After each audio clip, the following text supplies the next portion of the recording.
Hey everybody, welcome to another exciting episode of Bow Hunt or Die. I'm your main host, I guess, for this week, Justin Zarr. Obviously, Todd is not here. He's actually on vacation out in Colorado with his family. So if any of our West Coast viewers saw a guy walking around with funny goggles on, it probably was Todd. But sitting in this week for Todd is Tom Alford, my hunting buddy. Well, hello, what Justin. What do you say, Alfred? Thanks for having me. This is an honor to be part of the show today. So You just have to live up to the standards that Todd I'm in Todd's is chair, set. so I'm feeling good. You feel like the boss. I sort of feel like the boss's boss, chair but you're here. the boss today. So I like this. I am the boss today. This is great. So Tommy, what do we got for this week? What are we going to see first here? all right. Well, up first we've got Cal and Keith out in Nebraska doing a little paddle fishing. Yeah, neat. This is something we've seen the last couple of years from these guys. It's a limited draw tag out where they're at to go bow fishing for some paddlefish. So let's not waste any more time. Let's check that out now.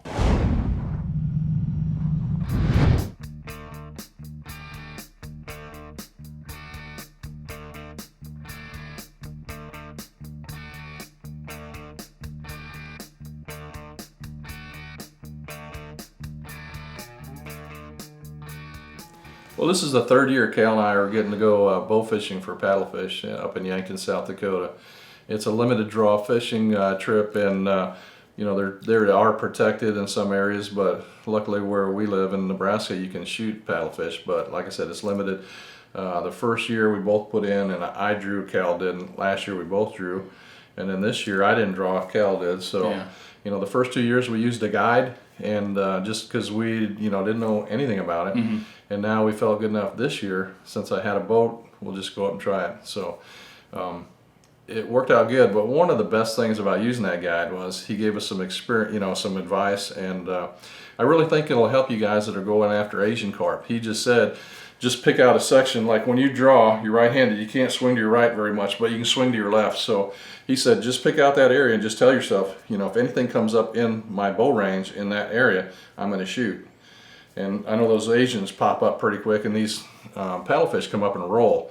And you just, like I told Cal, what I use was, I see where the tail is, and it's not realistic. You're not going to shoot them on the surface. So you're shooting where you think they're headed. And just, with the tail, they're going to be headed the opposite way. And Cal just took that to heart and really did a great job. He had a really nice shot, pretty close. Yeah, So I don't think you get any better than that one, but as you'll see here in a few minutes. We went up there Friday night, got in there late, and then Saturday morning we got up early and got there just before, about half an hour before shooting time. So stay tuned, see how it goes.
don't pull it in by hand. Oh yeah.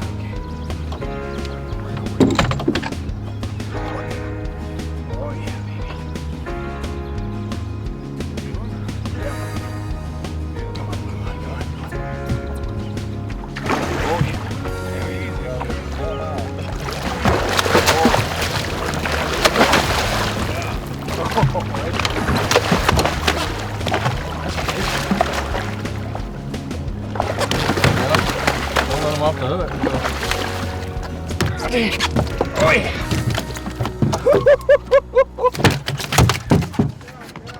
Good job. Thanks. Yow! Awesome, baby. Oh, not a bad shot. job, Cal. Thank you, sir. Well, you're right. I led the tail and let him right in there. And Yep. I mean, right there. Yeah, Man. he's right under your nose. I know. That was amazing. Wow. Buddy, high five. Thank you, sir. Oh, wow. I couldn't be happier. Fishing's not complete until you get the paperwork done, so we're going to fill out our tag here. There's actually no filling out the tag. It's actually putting the tag on the dorsal fin of the paddlefish. So we're going to do that.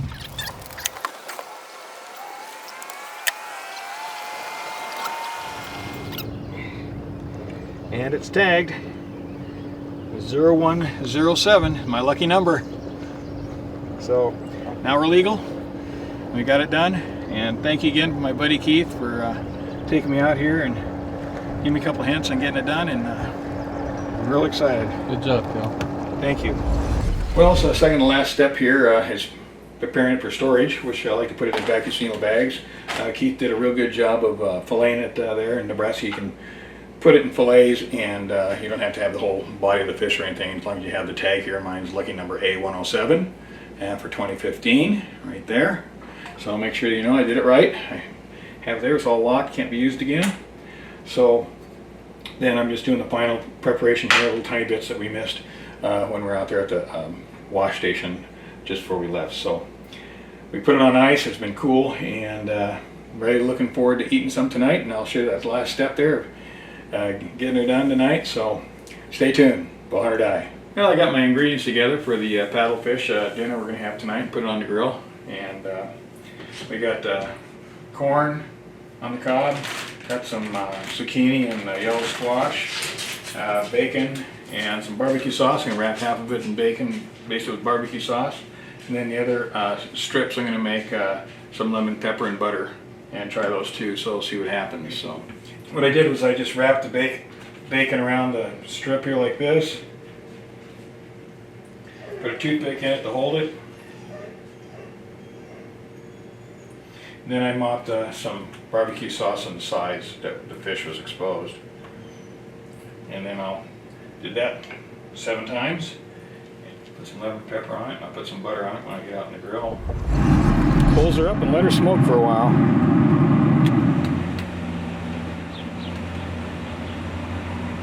Fresh out off the grill, and we got the barbecue bacon wrapped paddlefish and the lemon pepper.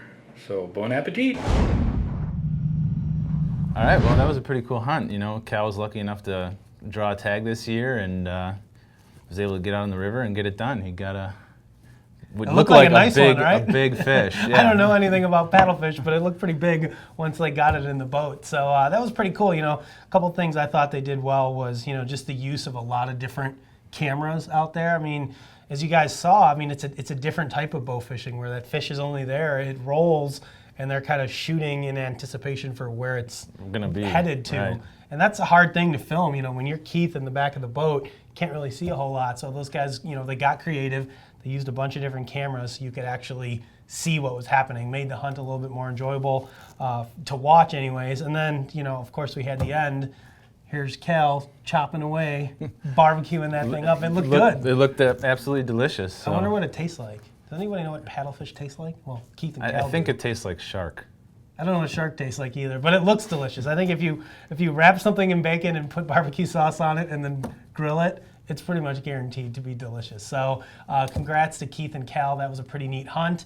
Looking forward to, you know, some more food plot updates and some whitetail hunts from those guys pretty soon. So next up, Tommy, we got some hit lists. Yeah, we've got some hit the lists. time we're all waiting for, right? Whitetails. Absolutely. We're going to jump into your hit list and Johnny's hit list, right? Yeah. First of all, we got John Herrmann up in Ontario, and I think this is like a new tradition for him, going fishing while the rest of us are working, mind you, and doing his hit list. So let's start with Johnny up in Ontario now.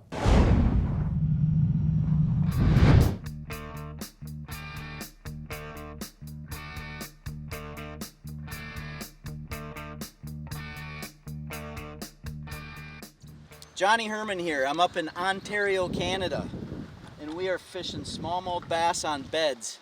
It's June 23rd, and we got a little bay here that's just absolutely full of smallies. So But unfortunately for some of you guys that gave me crap about last year's hit list out of a boat, I'm going to do my hit list again for you guys. So I got a bunch of different bucks that I know made it through this last winter. And so I got a bunch of hit list bucks that I'm going to give you guys today. So I'm going to start up in northern Wisconsin where I shot my Westgate 10 last year. We got 3 different bucks up there that are on the hit list right now. These are from last fall. The first buck is a buck that we had a bunch of pictures and videos of last year, and his name is T-Rex. He's a mainframe 10 with split G2, and he's a big buck for that area. He's going to be at least a 5-year-old, maybe a 6-year-old, and he's going to probably score close to 160 this year. So definitely number 1 on the hit list up in northern Wisconsin. Then we got another buck that we're calling Thor, and this is a 10-pointer that I got in October going right by my stand. He was right in by one of my stands for a whole week. I got a bunch of pictures of him going right by the stand. So we're calling him Thor, and he's another big 10, probably in the 150s, somewhere in that range. And then the last buck is a smaller frame 10-pointer that's got kind of curving beams, and me and my buddy Ole came up with it. He loves Jim Beams, so we're calling him Jim Beams. That's Beams with an S. So those are the 3 hit list bucks that I got in northern Wisconsin, and that's basically from last fall. So hopefully we're going to pick up another 1 or 2 this summer. Let's move down to Illinois. As you guys saw, Fulton County should have been the home of my biggest buck kill of my life last fall. I had a buck that I call ×4. I had him at 15 feet, full drawn, November 1st last year, and just got mucked up, spinning camera around and buck chasing doe, and next thing you know, I ended up bouncing an arrow off of him at 40 yards last year. So that was not one of my high points, but that buck is definitely the number 1 buck on my hit list for Illinois. So moving north up into Knox County, I left all my cameras out this winter, and thankfully my landowner buddy Carl pulled all of those cameras for me in March and brought them up. We did a little wolf excursion up in northern Wisconsin, and so he brought them up to me. We looked at all the pictures, and I ended up, all 4 of these bucks that I got down in Knox County all made it through both gun seasons. So we know that they were alive in January of last year. So the first buck that's on my hit list down in Knox County, Illinois, is a great big 8-pointer called Masher, and this is at least a 6-year-old, might be older than that. 8-pointer with a huge frame. I got all kinds of pictures and videos of this buck.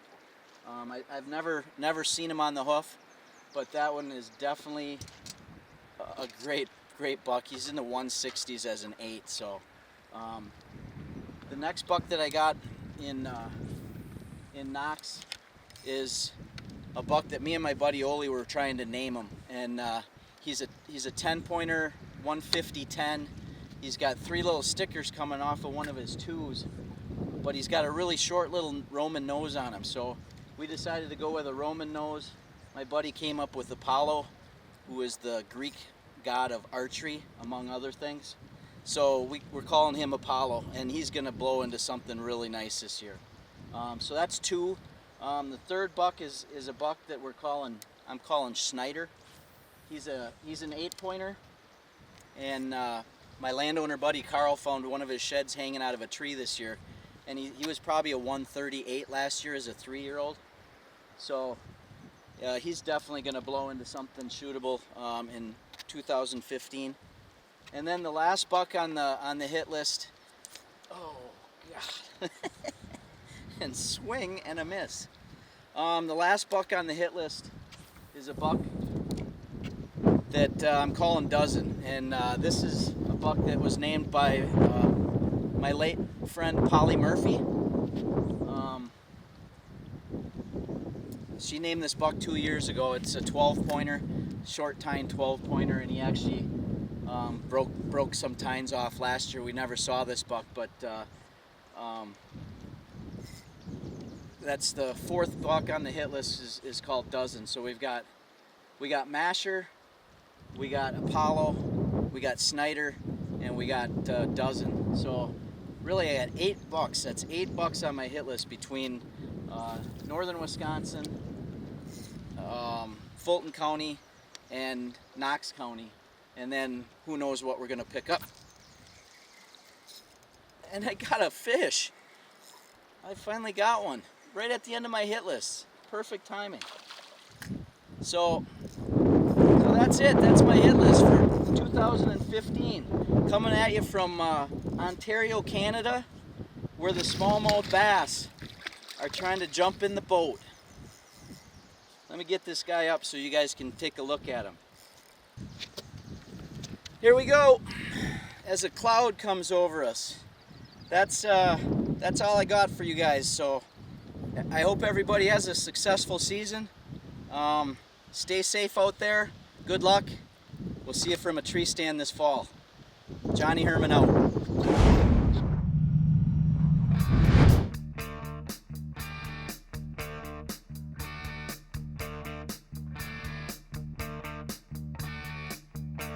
Well, good morning, guys. It is July 26th.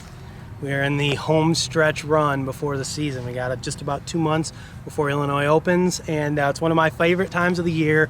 The bucks are finally grown, and we're out here trying to find these deer and figure out what we're going to be chasing for 2015. So it is hit list time. I got 4 bucks that I want to talk about with you guys today. The first buck is a brand new deer that just showed up this morning, and I'm not even kidding. He just showed up on camera about 4 hours ago, and it's a deer that I'm going to call Dalton. I'm not calling him that because of Dalton Cook, who's our Missouri Pro Staff team member down there, but I'm calling him that because he resembles a deer called Swayze that I hunted out here for 5 years and was absolutely the biggest typical I've ever had the opportunity to hunt. But I called him Swayze because he was a ghost. I absolutely could not find this deer, could not catch up to him, never saw him once in my life. All I ever got was trail camera photos. As it turns out, that deer was shot this past, I think it was January that deer got killed. It was late in the season.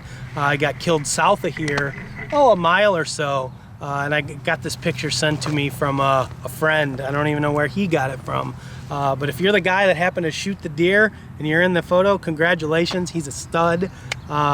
Man, I wish I could have got a shot in him. I wish I could have just seen him, but great deer, so congratulations to the lucky hunter who got him. But in any case, back to Dalton. His right side just looks a lot like Swayze when Swayze was younger. You know, it's a typical 5-point side. His points kind of bend out a little. Not really bend, but they kind of tilt out a little bit. So it's a great looking deer for this part of the farm, which is the south end of the farm.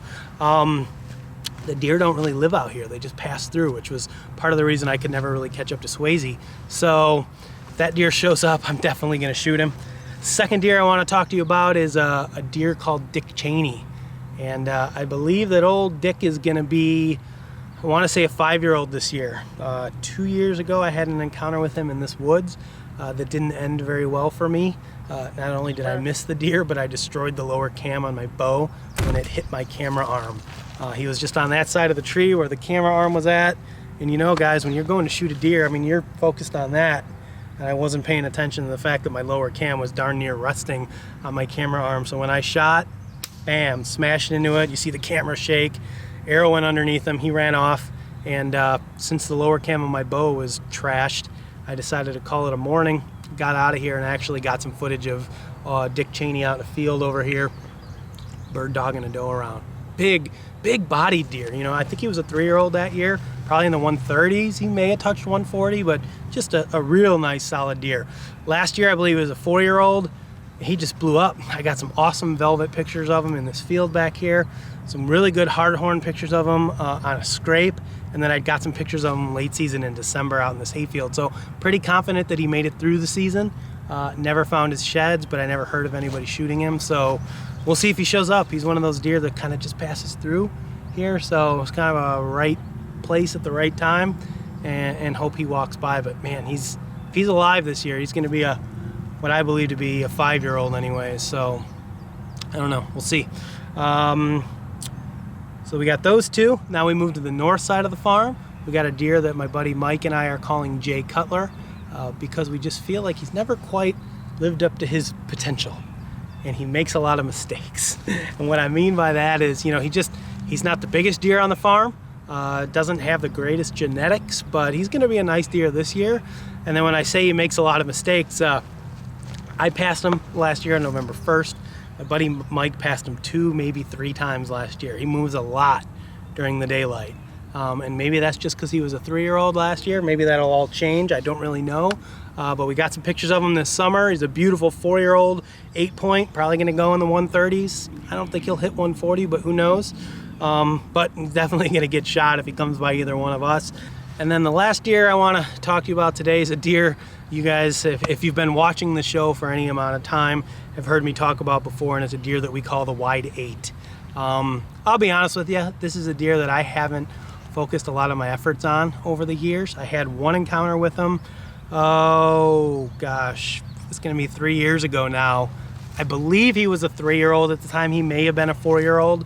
It's kind of hard to say, but man, I had him coming in after a doe, late October, and I don't know if he caught my wind or if he saw another deer or what spooked him, but he was coming in on a string, and right when he got in the upper frame of the camera, I was watching the camera, I had my bow, came in the frame, I was just getting ready to start moving the camera to zoom in and shoot him, and he stopped, turned the other way, and took off. I have no idea why. But he's one of these deer that, and I don't know if you guys have had a deer like this that you've chased before, but he seems to be a subordinate deer. And what I mean by that is we've had 2 other bucks in this on this farm that we knew were more dominant deer. A deer we called the Broken 7 and a deer we called Tim Bailey. Both those deer, Tim Bailey I know is dead because my buddy Mike shot him last year. The Broken 7 disappeared in mid-November, so I gotta believe he's also dead. But in any case, those were the dominant bucks, right? And they were kind of bullies.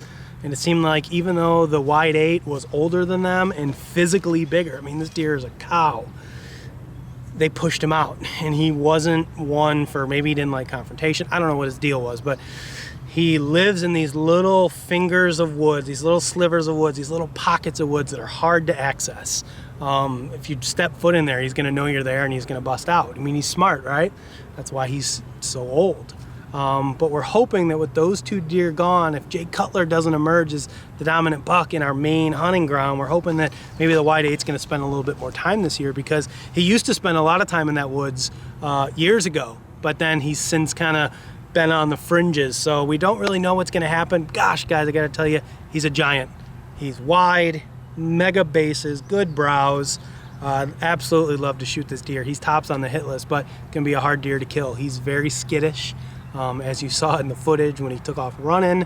I got a trail camera video of him where he's coming through the woods. He sees the camera, stops, backs up, and takes off. So he's just one of those deer that's, I guess, scared of his own shadow. So we'll have to see what happens with him. But in any case, those are the bucks that I'm going to be chasing out here in Lake County this fall.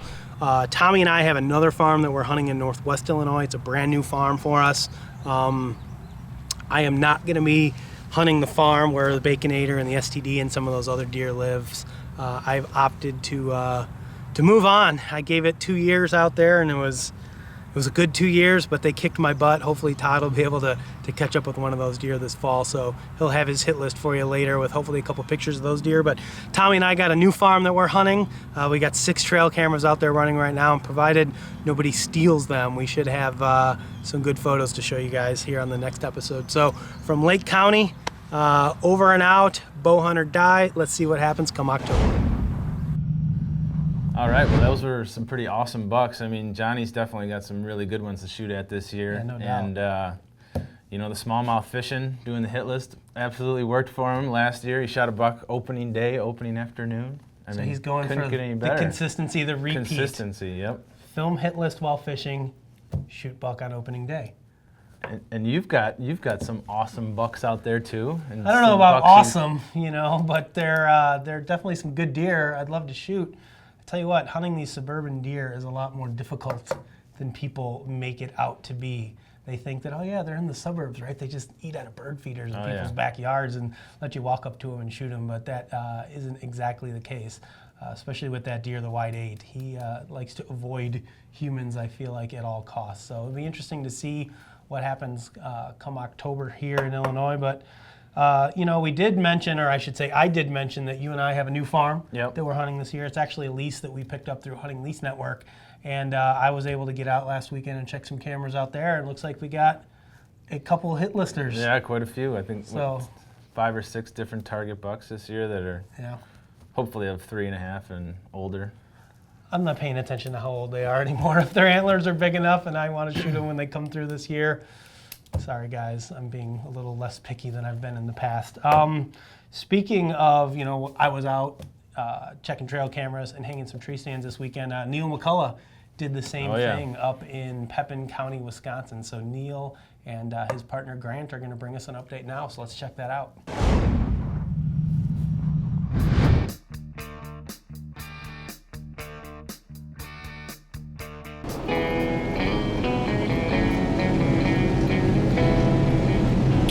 All right, good afternoon. Today is August 3rd, beautiful Monday. We are headed out to Pepin County. I have 4 stealth cams out to check. We're also going to trim out a few of our shooting lanes and get a couple additional new stand sites set up today. So it should be a beautiful afternoon. It's definitely in the cooler side of summer. We've had 90s and now it's in the 70s, so it's going to be a gorgeous night. We're hoping to see a few bucks on camera, and maybe by the time we're said and done, we'll have a little hit list for you. There's a deer right there, 2 of them. Bonnies.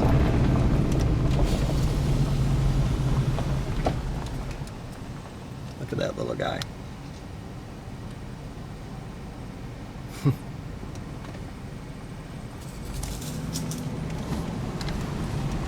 I love it, bow hunt or die.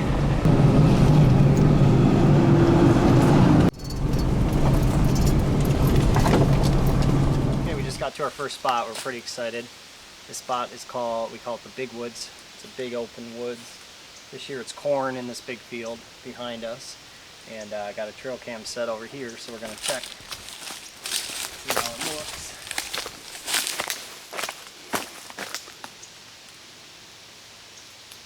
.460 images. That's pretty good. And you can review them on these new ones right on the screen, but I always bring a laptop. There we go. First buck. Oh. So far off to a good start. Let's keep looking here. There he is again.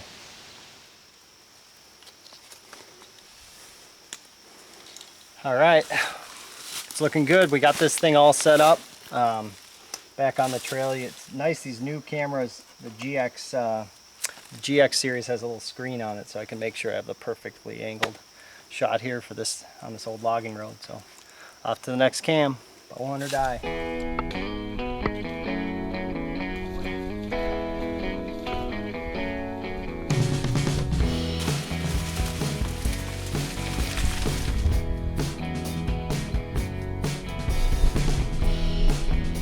All right, I am in the stand we call the T-stand. We were here in April, and what a difference a few months makes.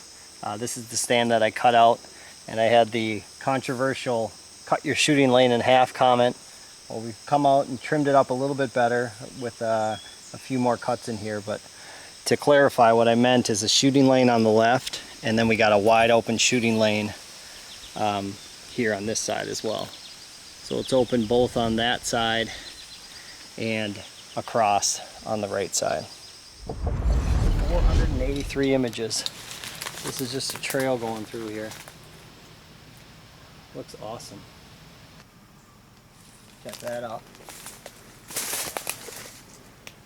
1,500 images on this trail. A lot of activity. All right, well, we're reaching the end of our day. The sun is setting.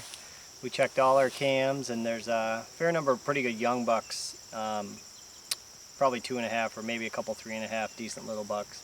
We got one buck for sure that has really big G1s that I think we're going to call Diablo. He spikes out like horns almost. So that's the #1 buck this year. I'm keeping my eyes open for a buck I call unibrow. He had one brow tine. He was a big 6x3, but I don't have any pictures of him yet.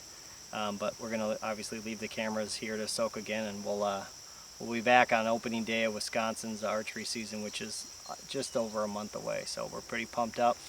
Beautiful night here, and yeah, looking forward to it. Bow hunt or die.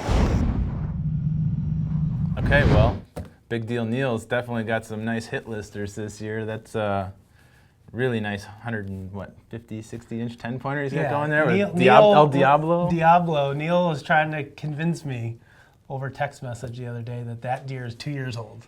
He's 150-inch 2-year-old 10-point, which if that's the case, I'm you're not gonna buying. Pass him. Neal says he's going to pass that deer if he shows up. I have a feeling he may feel otherwise if old Diablo walks underneath his tree stand, but we'll see. But one thing we do need to point out is that Big Deal Neal needs to get himself a new windshield. He does need a new windshield. I'm pretty sure I've seen this same cracked windshield in his videos for like the last 3 years. And it looks like it's right in line of sight. Just get a new windshield, dude. That's what you be got annoying. insurance for. What's going on here, Neal? But, you know, with that said, man, he's got some great bucks. The stealth cams are performing well. Stands are trimmed out, ready to go. I mean, he's ready. I mean, Wisconsin's just over a month away. What, September? When does it open this year? The September 12th this year. 12th. That seems like early. Early. This year. They could still have velvet. That may be a long shot, but you just never know. But I will definitely be excited to see some of Neal's early season footage. I will be jealous of him up there in Wisconsin hunting whitetails while we're still waiting here in Illinois. Last segment of the day, we're going to Tim Conley. Yep. Down in Indiana. I'm trying to grow my Tim Conley goatee out. It may take me a few more years to get there. But Tim is doing a little, what would you call this? I would call this food plot maintenance. I mean, this is kind of a business deal, I think. You've got to, you know, the unfortunate thing with food plots is you're going to attract all sorts of different predators, birds, raccoons, coyotes, groundhogs, and they're going to decimate you got to take care of your business. Food plot. So yeah, you got to Tim's take going care out of to it. do a little groundhog maintenance, whack them and stack them. So let's check it out.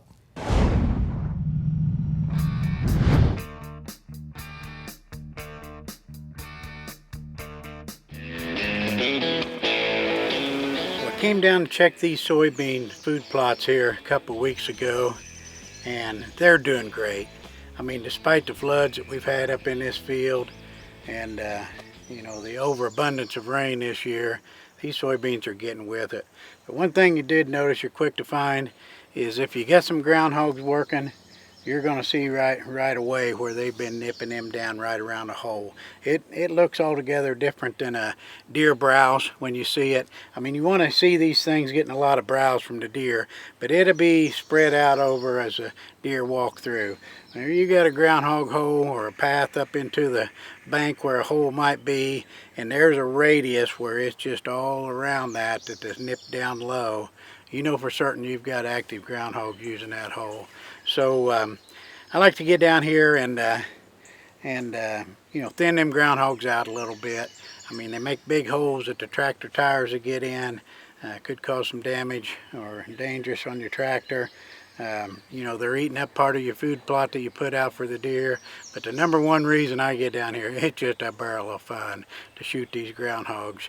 You know that if you got one working in there, that he's going to come out of there. All you got to do is wait him out. It's kind of hot in the summer like this, but you can shoot these groundhogs year round here in Indiana. So it's a barrel of fun. I set up some stealth cams on the holes. Got a lot of activity around this one hole. This is the same hole that I filmed shooting one out of last year.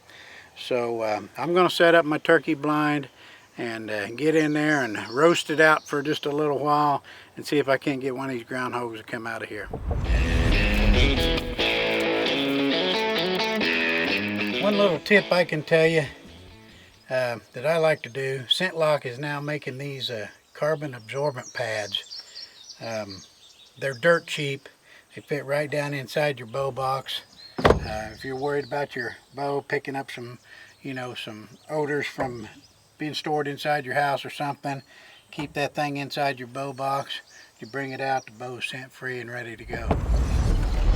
I got this new card reader from Stealth Cam, and this thing's going to be the ticket for deer season.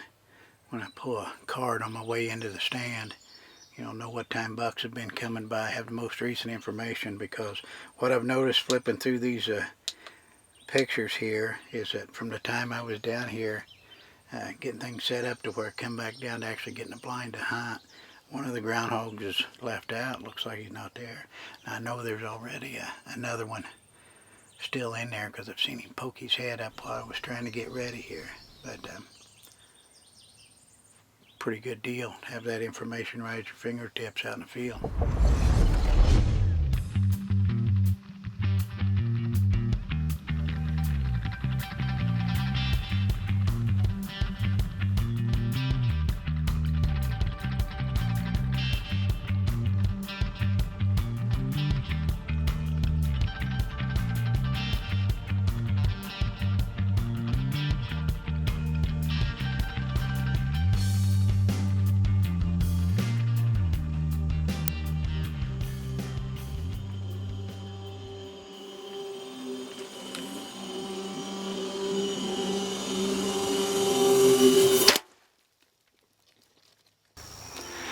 Well, that's pretty cool.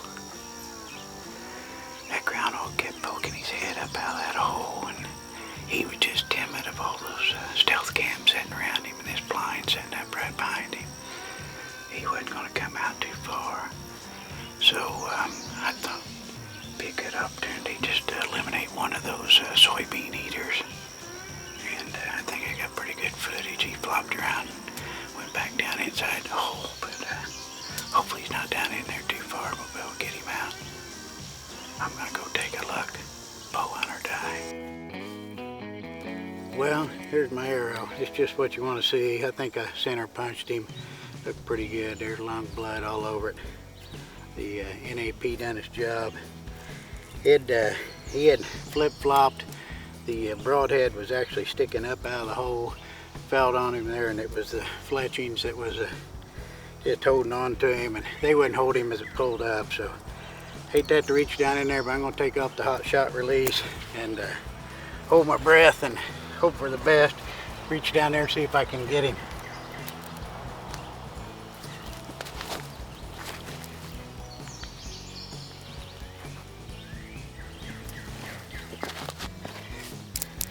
Sure enough, right there he is. Nice young one. That'll be some good eating in the can cooker right there. Well, Tommy, I don't know how much there is to say about that one. You know, his plan went exactly as planned. He drove out there, set up the blind, set up the cameras. Woodchuck came out, made a perfect shot, did a little food plot maintenance, and protected those soybeans out there. So congrats to Tim. It's nice to see him out doing something different, something we don't see a lot of here on Bowhunt or Die, but it's a necessary part of, you know, managing those wildlife populations and, you know, protecting those food plots. So congrats to Tim. Guys, that's all the hunting action we've got for this week. Of course, before we go, we want to take a couple seconds to thank the folks who sent in their trophy photos for this week's show. Bill O'Connor. Cody Wait. Jeremy James. Mark Bolt. And Travis Wood. Hey guys, those are some awesome trophies. And just remember, if you guys want to see yourself on an episode of Bowhunt or Die, go to bowhunting.com and submit your trophies, or on our Facebook page. Well guys, that's all the action we've got for this week's episode. Thanks to my buddy Tommy here for filling in for Todd. What'd you think, man? Well, thanks for having me. This is awesome. It was a great experience, and it's not as easy as it looks on TV, right? No, it's not. It's definitely not. This takes years of practice to get acclimated to doing these types of things. But, you know, thanks to Tommy for sitting in. Before we go, guys, just a quick reminder, August is Tree Stand Safety Awareness Month. So, guys, you know, we're all getting ready for the season. Most places are going to start in the next 1 to 2 months as far as the fall hunting seasons go. So we're all out hanging tree stands right now. So, guys, please make sure you wear your safety harness at all times. Use your lineman's belt. Put your lifelines up in your stands. Don't do anything stupid. You know, it's just one wrong step, one slip, you know, could potentially cost you everything. You know, Tommy, I was talking to a buddy of mine the other day who was saying that some people that he hunts with don't like using lifelines because they're worried about the scent that the lifeline may leave behind and scare the deer away. And I was thinking to myself, like, just how I don't know, screwed up their priorities are. Right. I mean, is shooting a deer truly to any of us worth risking your life and potentially dying while you're climbing up a tree? I mean, it makes no sense to me. Like saying, I would rather put myself in harm's way than scare a deer away from scent, which, by the way, every deer shot on our show that you guys have seen for the last couple of years has been shot out of a tree stand where somebody's using a lifeline. Yeah. Putting a lifeline in a stand does not deter deer movement at all. Anybody who thinks that needs to have their head examined. Yeah, absolutely. I mean, those are some of the best things ever made. I mean, once I started using one, I've never felt comfortable not using one, from here on out. I talk to guys that don't use it, and I look back to when we didn't have to wear seatbelts, right? Remember those good old days when it wasn't a law, and then all of a sudden they force you to wear a seatbelt. And everybody hated it at first, but then after a couple months, now you feel uncomfortable not putting a seatbelt on. You get on, you put it on, it's just that feeling of safety. Not having one on, you're kind of just like, geez, you feel like something bad's gonna happen. Lifeline's the same way, guys. Once you start using them, you'll never wanna stop using them. For the cost of a lifeline, potentially saving your life, it just makes sense to put them in all of your trees. And I'll leave you with one last word of advice. If you guys are out there hanging tree stands, avoid, what is it? Parsnip. Wild parsnip. You want to avoid it because it will leave these nice burns on your arms. I was out hanging some stands last weekend and I got into some. So avoid wild parsnip because it's nasty stuff. So that's all we've got for this episode of Bowhunt or Die. We will see you guys again in 2 weeks with some more hitless bucks, some more bow hunting action. So we'll see you then. In the meantime, don't forget to check out facebook.com/bowhunting for daily updates, news, photos, and other exciting information. We want to hear your opinions and your stories, so join us now and like us on Facebook. How much wood could a woodchuck chuck if a woodchuck? How much wood would a woodchuck chuck if a woodchuck could chuck wood? He'd chuck all the wood that a woodchuck could if a woodchuck could chuck wood. Or on our Facebook page at Facebook / Pretty good. I don't think that groundhog would be seeing his shadow.